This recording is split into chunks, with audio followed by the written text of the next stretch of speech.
Hey, everybody. Whitney here with a Divine Feminine solo episode. Today, I want to talk about forgiveness, the nature of forgiveness, the repercussions of holding on to anger and not offering or experiencing forgiveness, how that affects us.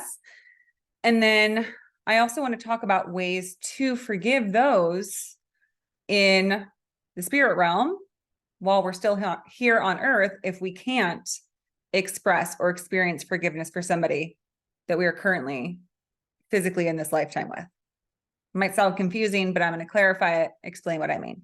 So first, let's talk about forgiveness. Why is forgiveness so powerful? Well, forgiveness is essentially the releasing the freedom for our emotional body after we've experienced a hurt, an injustice, a negative experience with another. And we hold on and we have this feeling of anger, of resentment towards someone or something or some situation that occurred. Anger is a very dense energy. It's really heavy in our bodies and it's heavy in our heart. When we have anger, it keeps our heart clouded.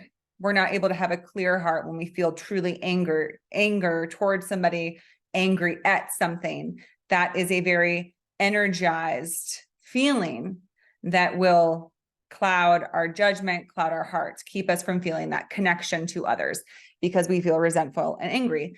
And rightfully so. We go through situations in this life that are very upsetting, whether somebody harmed us physically or somebody hurt us or manipulated us mentally or did something that betrayed our trust or betrayed our confidence in them or the connection we thought we had with them, maybe someone we love deeply. It's all very upsetting and it affects our emotional body. However, when we hold on to anger and resentment and we don't achieve forgiveness around a certain situation or for a certain person, then we are failing to see and connect with the light within them. There is the phrase namaste, which means the light in me honors the light in you. Everything is of the light. Everything is of source of God, everything. Yet when we are harmed or hurt by another, we're never truly harmed by anybody because the word harm is something deep, right? That means that it would impact us at a soul level. Nothing can impact us at a soul level. Our soul is unharmable. So we're never harmed, but we can be hurt, right? We can be, because it's a surface level thing. When I think of the word hurt, it's surface level, it's physical. Harm is something that's a deep thing that doesn't exist because at a soul level, we can never be harmed because that's something that would last. So when we are hurt by somebody and we feel that we are unable to connect with the light in another because we see them in such a different light, we see them as something that is cruel and abusive and mean or deceptive, manipulative, whatever it might be, then in this present physicality, we don't feel capable of forgiving them. And so we feel that weight, right? So let's give an example. Let's say you have a family member who lashed out at you physically and harmed you physically over and over again. So every time that you subjected yourself to their presence, maybe you forgave them a few times. You said, okay, that I understand that you're upset that day, you drink too much, so you're around them and they continue to hurt you physically until finally you say, I cannot be around you and I have so much anger for you.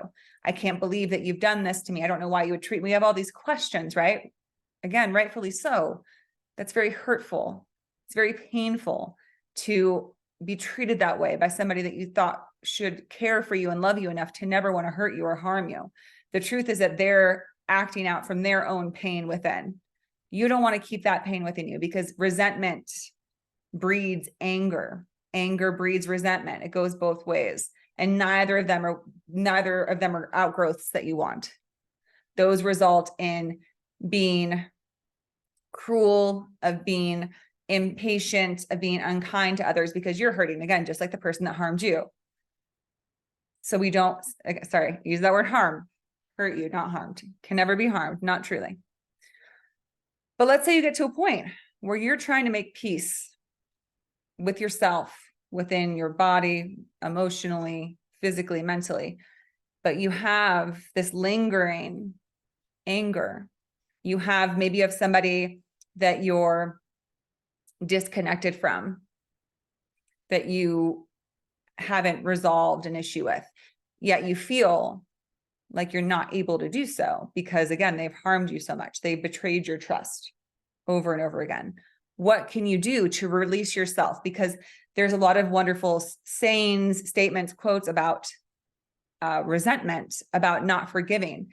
And essentially the idea is that when you don't forgive someone, it's like shooting an arrow and trying to hit somebody else, and it just fires back into your own heart. Because we are the ones that carry the burden of our lack of forgiveness. It's not somebody else. We're not ever able to actually impact somebody through that. So we carry the weight of our lack of forgiveness, of that anger that we carry around with us. So again, what can we do when we feel that, when we recognize I am still getting fired up at times, replaying over what this person did to me and what happened between us, and feeling that anger that, again, is a very unpleasant feeling? What can we do? So something that I was introduced to, that someone shared with me once when I was frustrated with somebody in my life, that I felt time and time again, no matter how we tried, there in this lifetime, we were just not connecting, that it felt like there was always an imbalance in our relationship, that I was always feeling like there wasn't true candidness, openness, honesty with this person. But they were a significant person in my life, and I didn't want to have this anger with them. But anytime I tried to express myself, I didn't feel like I was truly heard or that any real changes were made. So I was working with a spiritual coach at the time, and they shared, well, you can visit this individual in the spirit realm.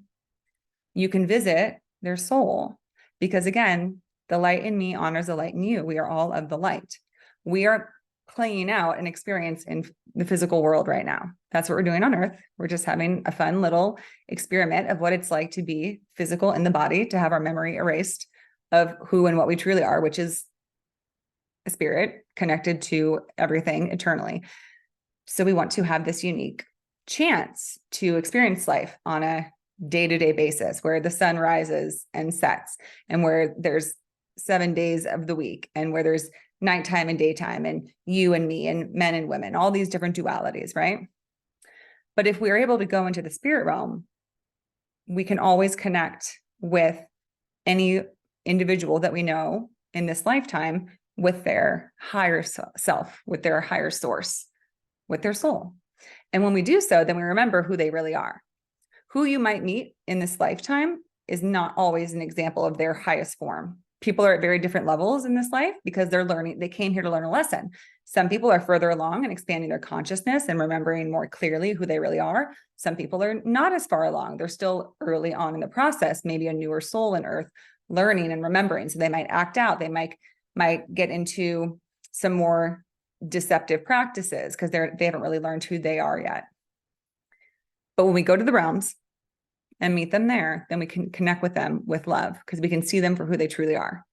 You can also do this with partners, with past partners. I also have people that I used to have a relationship with, and it didn't end well. And that can be really hard, to have that lack of closure, that lack of having a nice ending where you come to terms and you're able to be heard and you make peace with somebody. Sometimes relationships end abruptly or not so pleasantly, and you're not able to have that.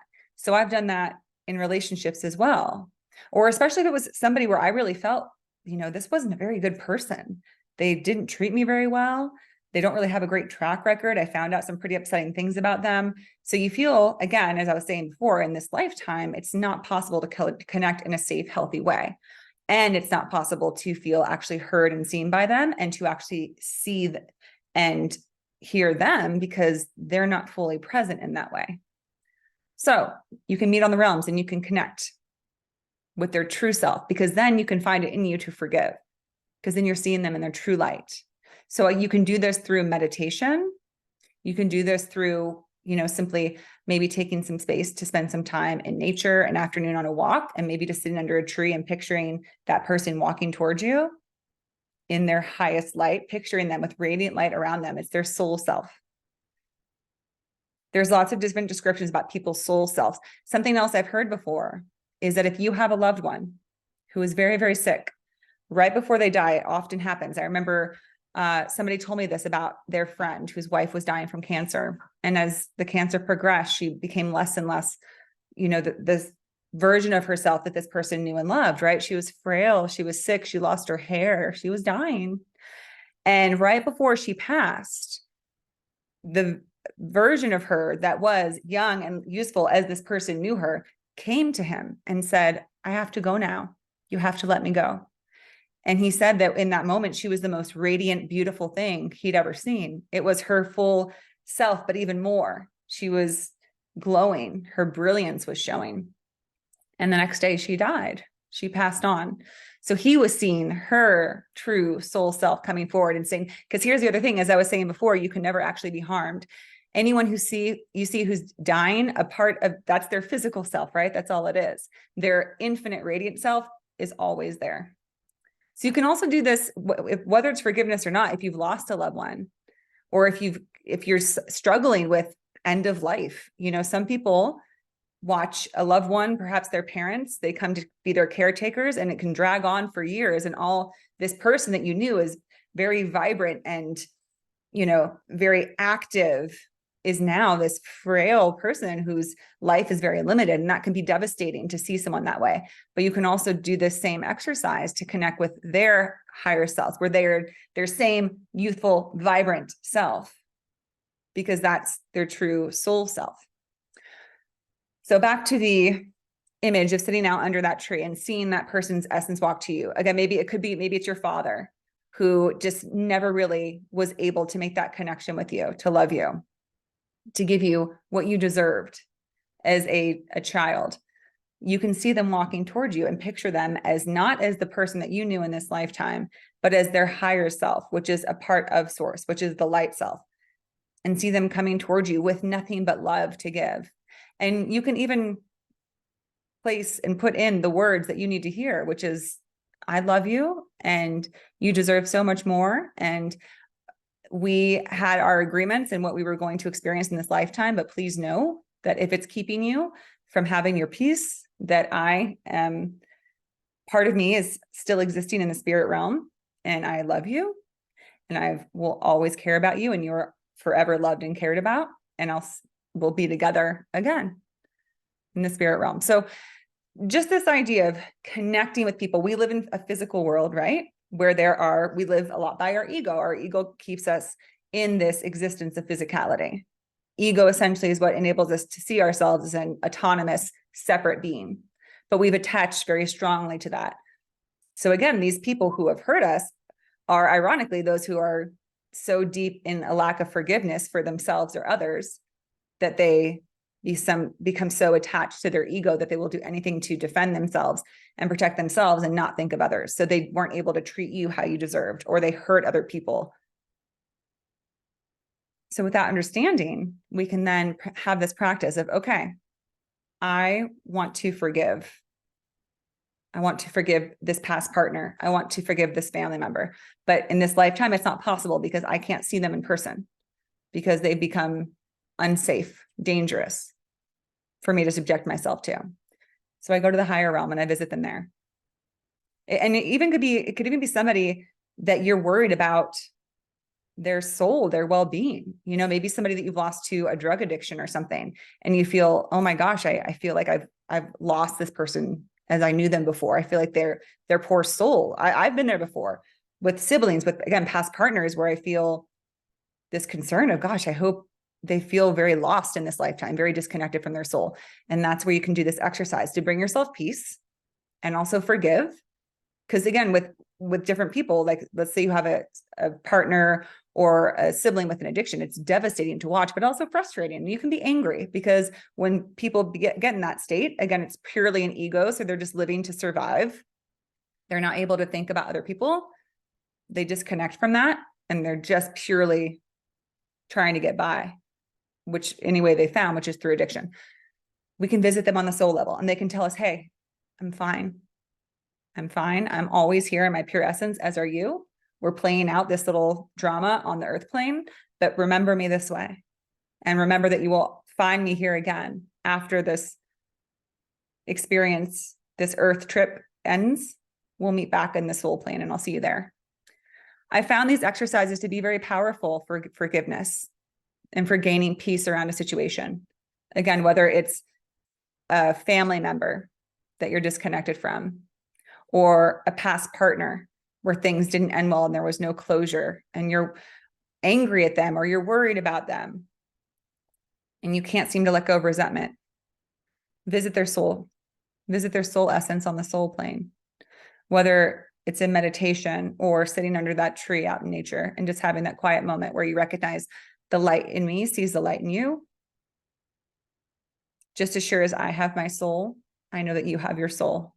No matter how dark someone seems to get, there is nothing that is outside of the light.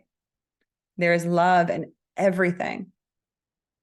It can just get quite a shadow cast on it in this physical world, but I promise it's always there and you can always reconnect with it to get the peace that you deserve. This is for you. It's not for them. If they're so far gone in this lifetime with such a strong shadow, they're not seeking to find peace. They're not seeking for forgiveness. If you are, that means that you are on your spiritual path and your journey. If you're listening to this and you're ready to connect with those souls that you'd like to forgive, but can't directly in this lifetime, it's because your soul is yearning for its true experience. Your soul is yearning to know itself is what it really is, which is of light, of source. So once you know that of yourself, know that every single human being you could ever meet also has that in them because we are all connected. We're all a part of the same thing. So there's nothing outside of it. I promise you, no matter how atrocious people's behavior seems to be, there is still the light because everyone is of the light. This isn't to say that if you don't feel ready to forgive somebody, that's completely your choice. All I'm offering is, as I said before, that anger is a heavy burden to carry and it only impacts us.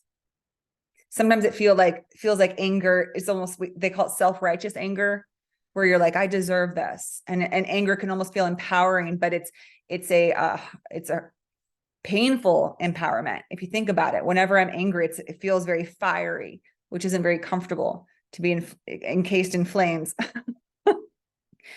So just something to explore for those who would like to forgive, would like to make peace with people in their life, but feel like they can't do so, who feel worried about a loved one who's lost in addiction or a loved one who is at their end of life and is suffering, and you don't know how to make peace with watching this pain and suffering. Meet them on the soul level.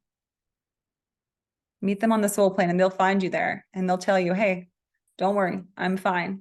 This is the physical experience I chose to have in this lifetime. We'll all meet back up there after the show's over. That's my thought, at least. And it's a common school of thought. Those who have come into awareness about the true nature of our being is that we choose, we make soul contracts about what souls will engage with and the roles that will play out and the dramas that we'll experience.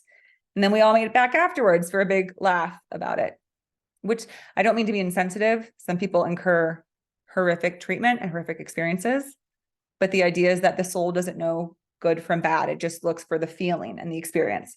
And because it separates from oneness consciousness from the light, from the totality of light. We're always a part of the light, but we move from totality of light into an essence of light, which experiences duality, which is what feels like good and bad, but ultimately it's all a part of the whole thing.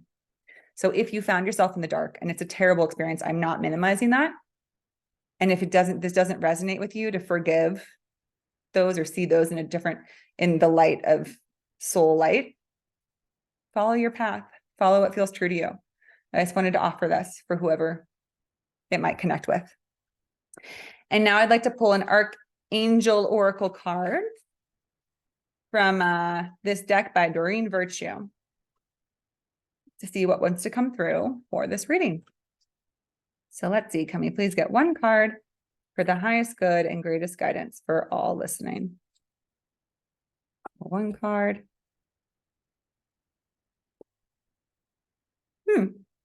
This card is called Career Transition, Archangel Chamuel. Your life purpose is triggering a blessed career change. Wow, isn't that interesting? It feels kind of off topic, yet, perhaps the reason you're hearing this is that whether it's a career change or another big change, sometimes it's hard to carry. As they say, you can't move into the future carrying the baggage of the past. Think of the future as a doorway and you say, okay, I'm ready to move into it. Maybe it's with this career change. Maybe your life is about to take an entirely new chapter, a new experience. Maybe you move into a new way of earning a living and using your tools, and you decide to make a big change. Maybe you're listening to this and you're ready to start thinking about a new career or a big new path in your life, career path. And you decide you want to move forward, but you have this baggage. You have these things that are holding you back. Forgiveness is often the answer. It can it can be forgiveness of ourselves too. Sometimes we have to forgive ourselves for perceived failures or shortcomings or mistakes or regrets or guilt. And then we can meet ourselves on the soul level. We can take ourselves to that level and see ourselves as the radiant, perfect, unharmable self. And see our glorious beauty and be able to say, you know what? There's nothing to be upset about. Every single choice I've made, direction I've taken, was for my highest good to get where I am today. So if we can make this peace, then we can maneuver with these changes, with a career change. I don't know why this card came out for this. I mean, again, I think it does indicate like forgiving so you can move forward, but hey, whoever's listening, maybe it's your time for a career change. It's the age of that, trying new things. And if you're listening and you're spiritually inclined, I really believe that we are here to birth and offer new concepts of how to earn a living. I think it's a time for people to take risks and do things that are kind of perceived as outlandish to earn a living, to live our life, that we don't have to stick with the same paradigms that we have. There's only so many occupations, right? And we're getting tired of them. They don't suit everybody, yet we stick to them because it's what we know. So maybe you'll be a trailblazer and one of those that creates a new type of job or occupation. But before you do that, maybe consider forgiving some people in your life, releasing some of the anger, making some peace so you can move confidently and with peace of mind into this new era, this new chapter. All right, everybody. I hope this was helpful. Have a beautiful day.